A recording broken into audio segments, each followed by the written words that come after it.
Urge. Ferdinand Ngo serait-il désormais limité dans ses déplacements? Ce que l'on sait, ce que l'on ignore. À Yaoundé, certaines informations ne font pas toujours de bruit. Elles circulent à voix basse, passent d'un bureau à l'autre, puis finissent par alimenter les conversations dans les couloirs du pouvoir. Depuis quelques jours, une question prend de l'ampleur. Ferdinand Ngo, ministre d'État et secrétaire général de la présidence de la République, ferait-il désormais l'objet de restrictions concernant ses déplacements et son dispositif de sécurité? Des informations attribuées à des sources proches du dossier évoquent une réduction de son entourage et de ses escortes, ainsi qu'une consigne qui lui aurait été donnée de rester dans la capitale. Une autre information, particulièrement intrigante, affirme qu'il aurait été empêché d'assister à des obsèques en dehors de Yaoundé. Mais attention, à ce stade, ces éléments ne sont pas publiquement confirmés par un communiqué officiel permettant de les établir comme des faits. Alors, simple rumeur de sérail, réorganisation sécuritaire ordinaire, ou véritable signal politique? Kamenews ouvre le dossier. Et cette fois, le plus important n'est peut-être pas ce que l'on raconte, mais ce que ces informations cherchent à nous faire comprendre. Partie 1, ce que l'on sait, et ce qui reste à confirmer. Avant d'aller plus loin, il faut remettre les choses dans leur contexte. Ferdinand Ngo occupe officiellement la fonction de ministre d'État, secrétaire général de la présidence de la République. Les services du Premier ministre présentent notamment sa mission comme consistant à assister le président de la République, suivre l'exécution de ses décisions, coordonner certaines administrations rattachées à la présidence et instruire les dossiers confiés par le chef de l'État. SPM. Autrement dit, nous ne parlons pas ici d'un responsable administratif ordinaire. Le secrétaire général de la présidence se trouve au cœur du fonctionnement de l'appareil présidentiel. Et c'est précisément pour cette raison que toute information concernant une éventuelle modification de son dispositif de sécurité ou de ses déplacements peut rapidement prendre une dimension politique. Mais voilà le premier problème. Nous devons distinguer trois choses: les faits établis, les informations rapportées et les interprétations. Le fait établi, c'est la fonction occupée par Ferdinand Ngo. Le fait établi, c'est aussi que son rôle institutionnel lui confère une position importante dans l'appareil présidentiel. En revanche, l'affirmation selon laquelle il serait actuellement interdit de quitter le territoire camerounais n'est pas, à l'heure où nous préparons ce décryptage, étayée par un document officiel public que nous puissions présenter comme preuve. Même prudence concernant l'affirmation selon laquelle ces gardes auraient été retirés ou fortement réduits. Des informations circulent à ce sujet. Mais une information qui circule n'est pas automatiquement une information confirmée. Et c'est précisément là que commence le véritable sujet. Car au Cameroun, dans les affaires touchant au sommet de l'État, le silence peut parfois être aussi commenté que la parole. Il existe d'ailleurs un précédent intéressant. En 2021, alors que Paul Biya séjournait à Genève, plusieurs médias avaient déjà évoqué une possible fragilisation de la position de Ferdinand Ngo. À l'époque, des sources citées par la presse parlaient déjà d'une éventuelle baisse d'influence autour du secrétaire général. Actu Cameroun. Quelques années plus tard, le scénario semble donc étrangement familier. Paul Biya à Genève. Une forte attention autour de la présidence. Des interrogations sur les équilibres internes. Et, une nouvelle fois, Ferdinand Ngo au centre des spéculations. Mais ce n'est pas tout. La question de sa sécurité est particulièrement sensible parce que l'appareil présidentiel camerounais fonctionne depuis longtemps avec plusieurs structures sécuritaires. Des analyses publiées par la presse ont décrit, par exemple, la coexistence de différents réseaux autour de la protection du chef de l'État et de la sécurité présidentielle. Africa Press English. Cela signifie qu'une modification visible du dispositif de protection d'un haut responsable pourrait avoir plusieurs explications. Cela pourrait être une décision politique. Cela pourrait être une réorganisation technique.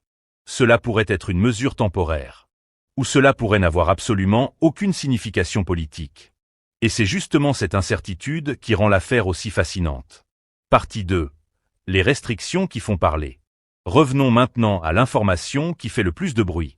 Selon les éléments transmis à plusieurs sources médiatiques, Ferdinand Ngo aurait vu son entourage et son dispositif d'escorte considérablement réduits. Toujours selon ces informations non officiellement confirmées, des instructions venant de Genève auraient demandé qu'il ne quitte pas Yaoundé. Et c'est ici qu'une deuxième affirmation apparaît. Il aurait récemment souhaité participer à des obsèques organisées en dehors de la capitale, mais aurait finalement été empêché de s'y rendre. Si cette information était confirmée, elle soulèverait naturellement des questions. Pourquoi empêcher un haut responsable de se déplacer à l'intérieur du territoire? S'agirait-il d'une mesure de sécurité? D'une instruction politique? D'une nécessité opérationnelle? ou d'une simple décision liée à l'organisation du pouvoir pendant l'absence du chef de l'État. Pour l'instant, aucune réponse officielle ne permet de trancher. Et surtout, il faut éviter un raccourci. Restriction de déplacement ne signifie pas automatiquement sanction. Réduction d'escorte ne signifie pas automatiquement disgrâce. Et absence à une cérémonie ne signifie pas automatiquement interdiction. Voilà pourquoi Kamenius refuse de transformer une information à vérifier en verdict.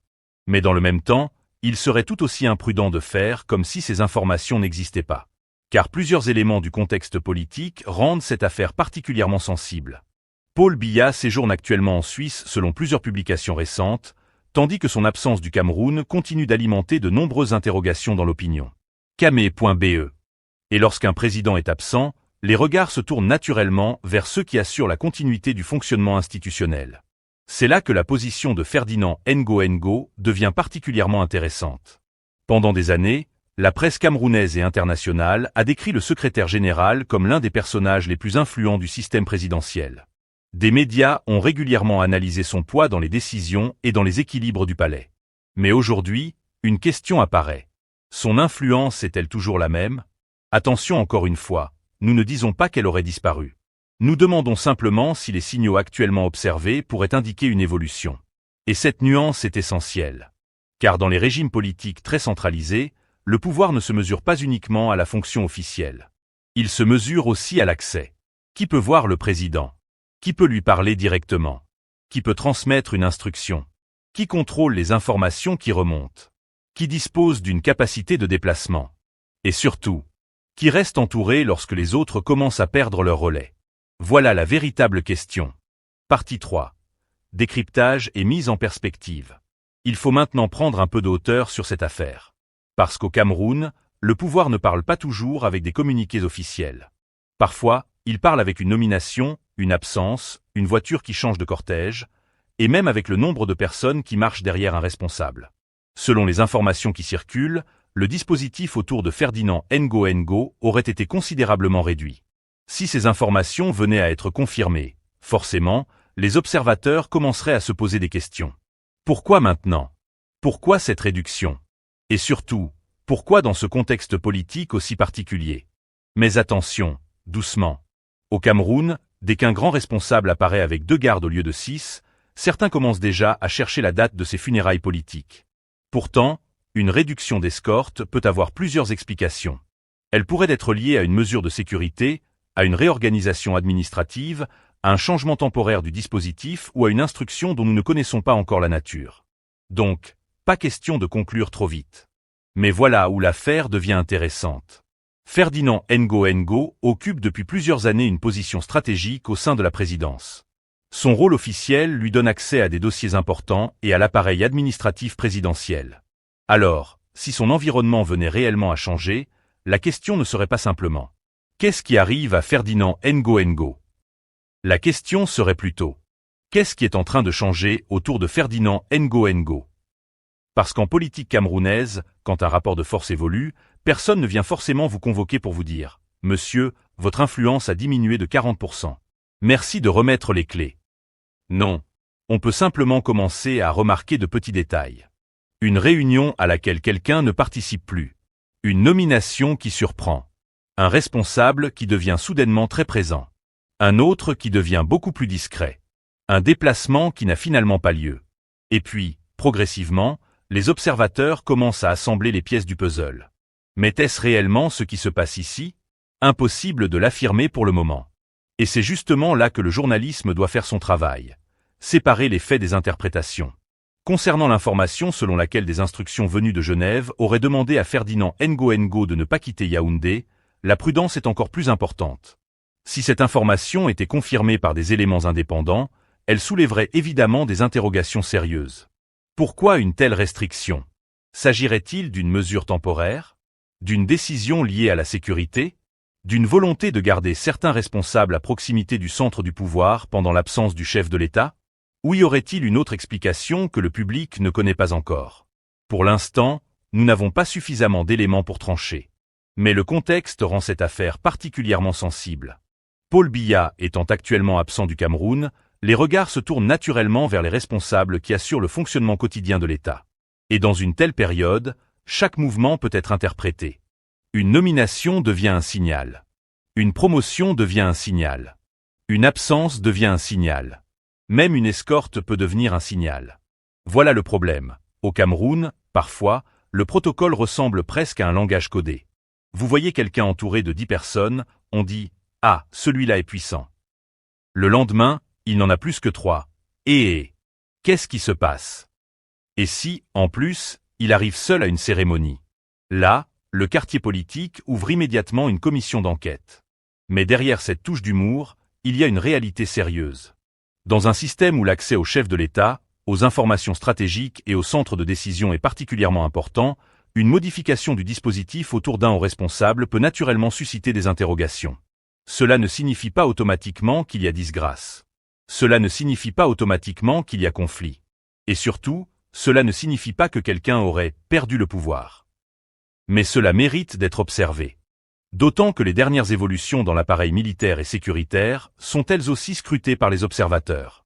Des changements de poste, des promotions ou des réaménagements dans des structures stratégiques peuvent parfois être parfaitement normaux.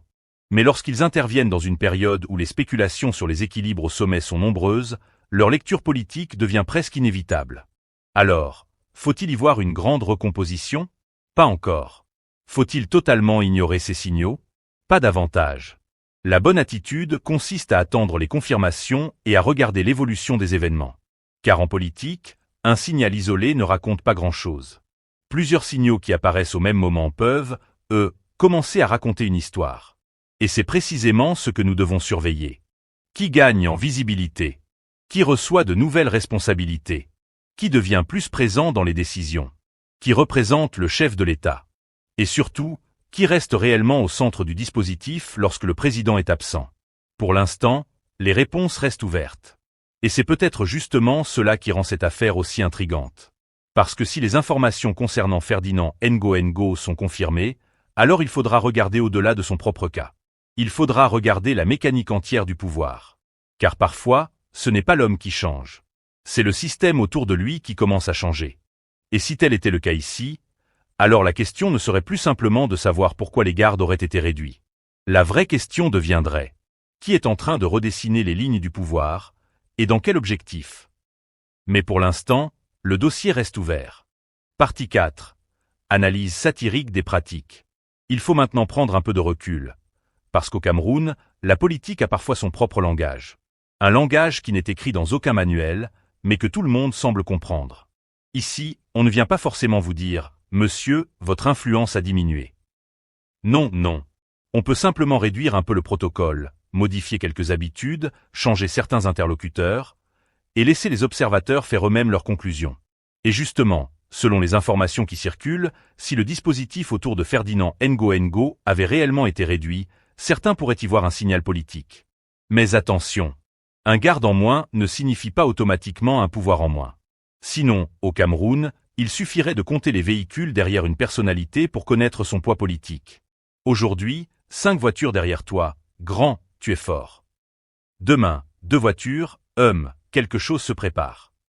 Après-demain, une seule voiture, les gars, venez vite, il faut analyser. Et si la personne arrive à pied? Alors là, certains auront déjà écrit le communiqué de fin de règne. Mais derrière cette plaisanterie se trouve une vraie question. Pourquoi chaque petit détail du pouvoir devient-il aussi facilement un sujet d'interprétation? Parce que lorsqu'il existe peu d'informations publiques sur les discussions internes, les citoyens se rabattent naturellement sur ce qu'ils peuvent observer.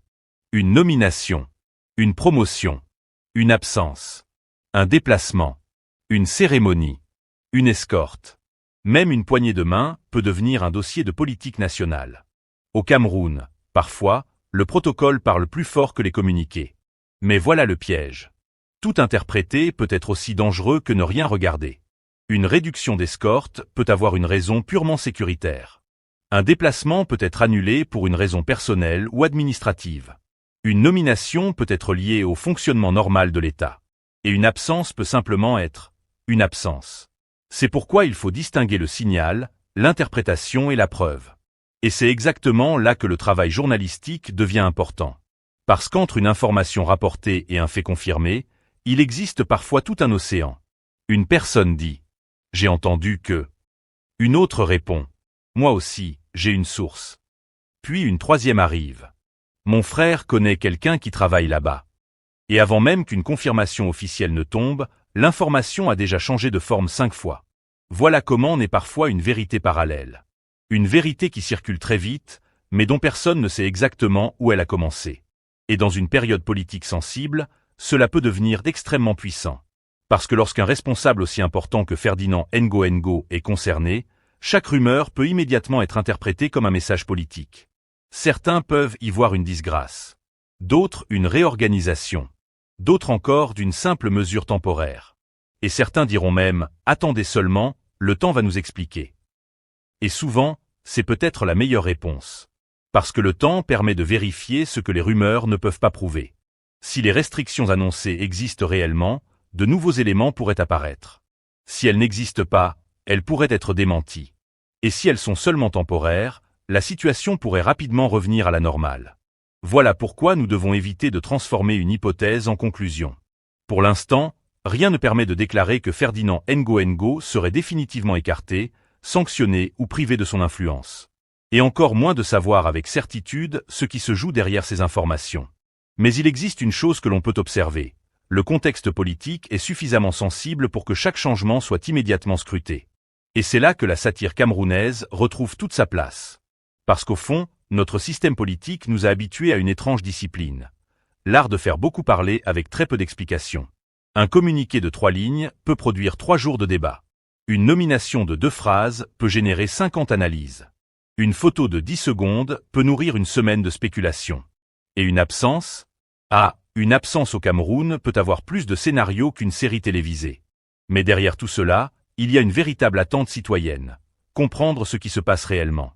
Les Camerounais ne demandent pas nécessairement de connaître les secrets des couloirs du pouvoir. Mais lorsqu'une information sensible touche au sommet de l'État, ils veulent savoir ce qui relève du fait, ce qui relève de la rumeur et ce qui relève simplement de l'interprétation. C'est peut-être cela, finalement, le véritable enjeu de cette affaire. Pas seulement Ferdinand Ngo, pas seulement ses escortes, pas seulement ses déplacements, mais la manière dont l'information politique circule lorsqu'une partie du pouvoir reste silencieuse. Et c'est ici que nous devons rester attentifs. Car si plusieurs changements apparaissaient simultanément autour de la présidence, de l'appareil sécuritaire et des principaux centres de décision, les analystes auraient naturellement matière à s'interroger. Mais pour le moment, nous observons. Nous vérifions. Nous attendons. Parce qu'en politique, un seul détail ne suffit pas toujours.